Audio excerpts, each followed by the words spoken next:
su etapa final el juicio por el crimen del llamado zar de la droga.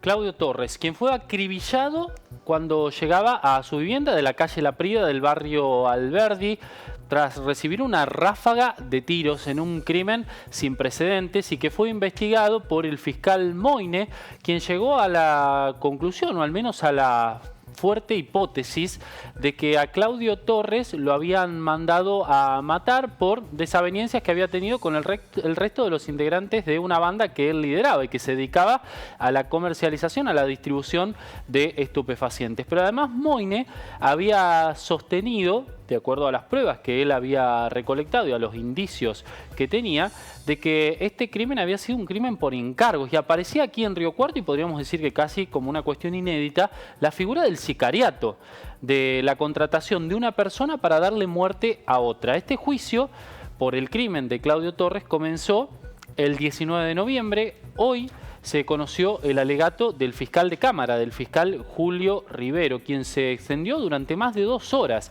explicando sus apreciaciones en torno al caso e impuso algunas novedades. Vamos a repasar primero las claves de esta causa, cómo se llega a este juicio que se desarrolla allí en los tribunales locales, un juicio por jurados, y finalmente lo que ha sucedido hoy después del alegato del fiscal Julio Rivero. Como decíamos, fue asesinado en manos de sicarios. Esta es la acusación original con la que se llega al juicio. Por desavenencias a la compra y venta de estupefacientes, creen, esto es lo que creía el fiscal Moine, que el plan criminal se había originado en Rosario. Y hablaba allí de una vinculación, una posible vinculación con integrantes de la banda de los monos. Fíjense de lo que estamos hablando. Además, sospechan de la participación de personas que estaban dentro de esa misma banda.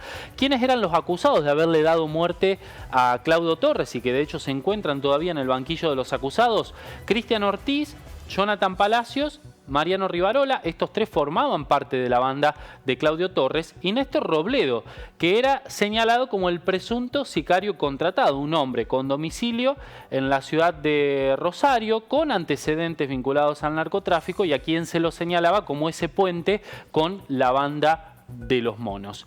¿Cuál era la acusación contra estas personas? Homicidio doblemente calificado por precio o promesa remuneratoria y por alevosía, esto es crimen por encargo. Además les adjudicaron el mismo delito en grado de tentativa por las heridas que sufrió un hombre que era quien acompañaba a Torres ese día en que se bajaban del auto en el frente de la vivienda de Torres y empiezan a recibir esa ráfaga de tiros. ¿Por qué decíamos que la cuestión cambió con la intervención del fiscal Julio Rivero? Porque en principio lo que cambia es esa acusación. Para el fiscal Julio Rivero ya no hablamos de un crimen por encargo, sino que hablamos de un homicidio simple. Es decir, se cae, según el análisis del fiscal de Cámara, la figura esta del sicariato, de haber contratado a alguien para darle muerte bajo esas condiciones. Y según Rivero, Ortiz y Rivarola, que eran los principales integrantes allí de esta banda junto a Torres, son acusados de partícipes necesarios de ese homicidio, y Palacios y Robledo de partícipes no necesarios. A ellos se los acusa de haber sido los supuestos conductores de los vehículos que llegaron y sacaron del lugar del hecho a él o los autores materiales que no están identificados, porque en rigor de verdad y a la luz de lo que se ha ventilado a lo largo del juicio, no se sabe, y probablemente no se sepa, quiénes mataron efectivamente a Claudio Torres. Sí se saben quiénes instigaron la muerte, quiénes la pergeñaron, pero no quiénes terminaron por matar a Claudio Torres. ¿Qué pasó en el marco del alegato que hoy dio el fiscal Rivero? Bueno, allí termina pidiendo penas de 12 años de prisión para Mariano Rivarola, de 11 años y medio para Cristian Ortiz, de 8 años de prisión para Palacios, y a Robledo, el nexo rosarino, el presunto nexo rosarino con la banda de los monos, termina pidiendo para él su absolución, termina desligándolo de este hecho. ¿Cuál fue la explicación que dio Rivero? Esto que vamos a escuchar a continuación. Abandono la garrocha, no salto, decido no saltar con respecto a Robledo.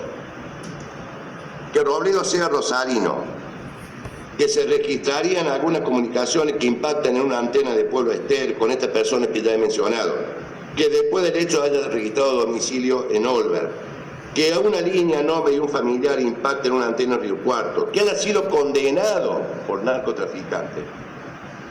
Son pruebas que claramente permiten vincularlo a la actividad del narcotráfico, pero de ninguna manera al homicidio de Claudio Torres. Es más, el día 8 de debate se leyó una prueba genética que es muy interesante, porque se peritó, se hisopó a Robledo, porque en el lugar derecho ustedes recuerden que se encuentran colillas de cigarrillos que habían sido del sujeto número 1 que había estado fumando, y de una botella de Levité.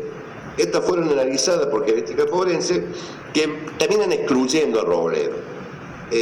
Con respecto a esto debo decir, una cosa es que no se pueda obtener ADN nuclear para cotejar con nadie, y otra cosa es que se obtenga ADN nuclear, se coteje con Robledo y nos dé negativo. De una forma u otra se excluye la posibilidad de Robledo. En definitiva, señora presidenta, con relación a Robledo, como le decía, él decidió no saltar. Y si decidió no saltar, no hay salto. Y si no hay salto, no hay acusación. Y si no hay acusación, no puede haber condena.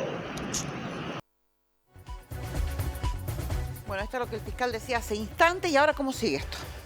Se espera que se pronuncien todavía 2 alegatos, son los alegatos de la defensa, los abogados que representan a los acusados allí en el banquillo de los acusados, y a posterior lo que se va a conocer es el veredicto, que va a estar en manos de un jurado popular, como habíamos anticipado. Son un grupo de personas, de ciudadanos, que han estado siguiendo cada una de las audiencias y que van a tener que definir cuál será la situación final de las personas que llegan acusados a este juicio.